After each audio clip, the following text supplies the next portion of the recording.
Bonjour Hélène, bonjour ma grande sœur. Écoutez, je suis arrivé à la gare Saint-Roch il y a une demi-heure. Je m'étais trompé de train, j'ai pris un train d'avance et j'ai voyagé en seconde. Mais bon, et donc tout a changé à Montpellier depuis 7 ans que je ne suis pas venu. La gare Saint-Roch, elle est excentrée, la gare de Montpellier. Donc voilà, je viens d'arriver à la place de la Comédie. Tu vois? Tu la reconnais, Hélène, la place de la Comédie, bien sûr. Voilà ma grande sœur. Si tu savais comme c'est émouvant pour moi d'être là. Bien sûr, j'y ai vécu, mais c'est pas pour ça. C'est par rapport à André, bien sûr. Vraiment, c'est horrible, horrible, c'est très dur.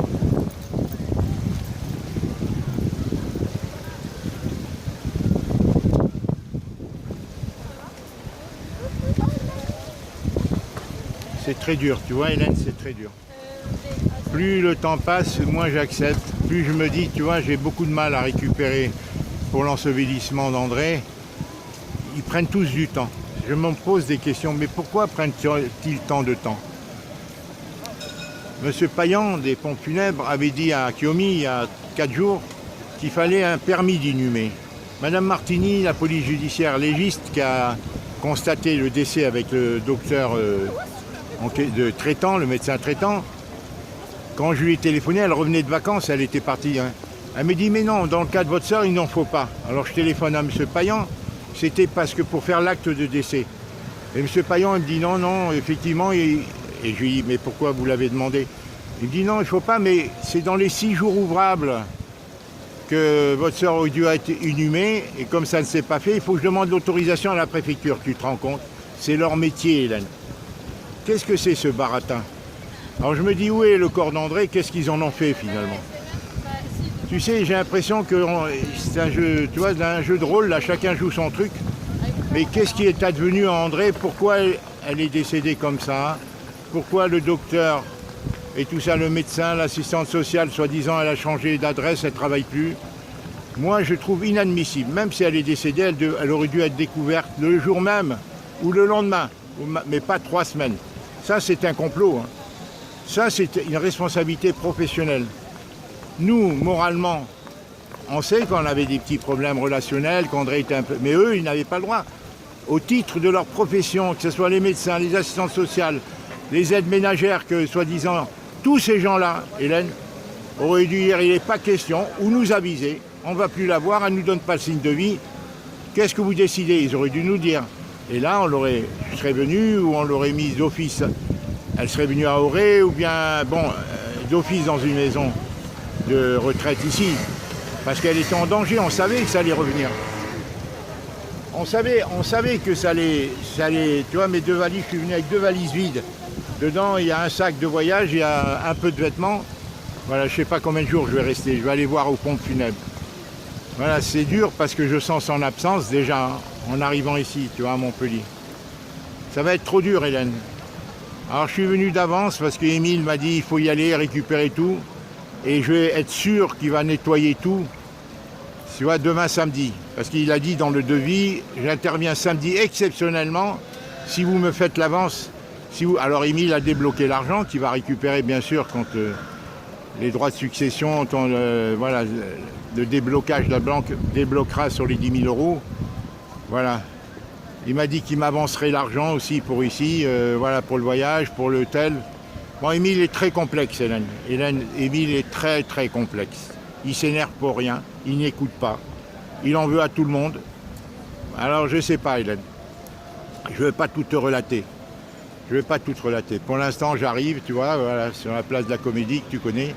Je vais aller essayer de trouver un hôtel pas loin de chez André. Hélène, je vais aller essayer de trouver un hôtel pas loin de chez André, là. Je crois que près de chez Charles, je ne sais pas si c'est toujours la même chose, il y a un petit hôtel qui est pas cher. Il n'y a peut-être pas de douche et tout, mais c'est pas grave, je reste 3-4 jours. J'ai regardé sur Internet, c'est 40-45 €, j'ai vu, j'espère qu'ils ont des chambres. Il n'y a pas de consigne ici dans les gares, alors je suis obligé de traîner avec mes 2 valises. Là. Hélène, je veux voir peu à peu comment les choses se défont. Mais encore une fois, je me pose la question. Ces scènes où André est resté 15 jours, 3 semaines, est-ce que je vais obtenir le certificat de décès de médecin? hein, qu'il a constaté, son médecin traitant avec la policière. Qu'est-ce qu'ils vont écrire dessus? Puisque moi, elle m'a dit, elle était depuis 15 jours, 3 semaines. Ce n'est pas pensable.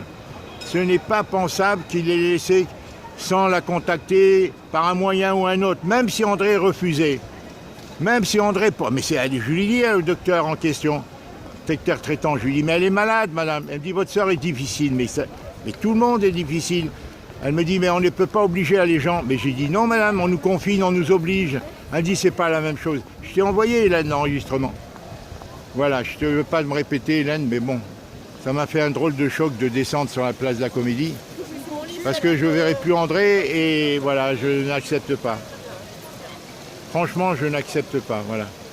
On ne pouvait pas faire mieux parce que nous, on était sûrs que... Toi, j'ai vu tes lettres et tout, Hélène, à la madame. On était tous sûrs qu'ils en prenaient soin puisque son cas nécessitait des soins. Le médecin l'a dit, si elle est suivie, il y avait un kiné, il y avait l'aide ménagère qui devait venir. Et même si elle ne voulait pas ouvrir, il fallait nous le dire. Puisqu'ils étaient en contact avec nous, messieurs, dames, nous, on ne peut plus. Agissez-vous parce que sinon votre soeur n'en peut plus. Et c'est pas vrai, c'est leur devoir. Il fallait l'hospitaliser et c'est tout. Voilà. On ne peut pas laisser quelqu'un mettre son corps en danger puisqu'elle était déjà tombée 2 fois, Hélène. Je suis révolté, Hélène. Et comme je vois qu'ils ont du mal à fixer la date, alors est-ce que c'est parce que quand il m'a dit on capitonne, on met des poignons, tout ça, j'ai dit non. Le plus simple, il m'a dit sapin ou chêne. J'ai dit chêne. Voilà. Mais alors ils ont tellement, paraît-il, il y a beaucoup de morts, ils ont beaucoup de travail. Alors, non, je ne comprends pas pourquoi il a dit, il faut demander à la préfecture. Ils nous avisent de rien, c'est moi qui ai tout fait, Hélène. Si je n'avais pas téléphoné et tout, qu'est-ce qu'ils faisaient? Ils auraient pris contact avec nous. Alors l'assistance sociale et tout ça, il y avait quelqu'un qui devait... Ils ont nos adresses. Voilà, j'ai tant de choses à te dire. Allez, je t'embrasse, Hélène. Je vais monter à l'hôtel, voir si je peux réserver. Je t'embrasse, Hélène. Je t'embrasse, voilà, je voulais te envoyer cette vidéo. Vraiment, c'est très dur à vivre psychologiquement. En plus, avec ce masque, Hélène, j'ai un mal de tête. Ils veulent nous tuer, je te jure. Tu avais écouté l'interview du professeur Montagnier à François? Je ne sais pas si je l'ai envoyé, mais écoute-la jusqu'au bout, à partir de la 9e minute surtout, jusqu'à la fin. Mais écoute-la jusqu'au bout. Il est courageux parce qu'il est vieux, il n'a plus rien à perdre. Et tous ceux qui parlent, on les prend, on les met en exergue, en prison, hôpital psychiatrique et tout. Il faut l'écouter. Hélène, c'est cette pandémie, tout ça, Hélène, c'est des assassins qui dirigent tout ça. Voilà. Je t'embrasse, ma grande sœur. Voilà, je voulais t'envoyer une vidéo. Voilà, et on verra quand je repars. Je vais tâcher. Là, je suis arrivé trop tard, je ne sais pas où aller, Gramont. Je vais lui téléphoner. Voilà, je vais voir. Je t'embrasse. Au revoir. À très bientôt. Je te reprends après. J'ai beaucoup de choses à te dire, Hélène, mais j'ai mal à la tête, là. Le masque, là, m'a fusillé mon cerveau, là. Attends, Hélène, 8 heures de masque dans le train. Et t'as pas le droit de le tirer, 135 € de PV. Attends, ils veulent nous tuer, c'est une asphyxie, c'est pas possible.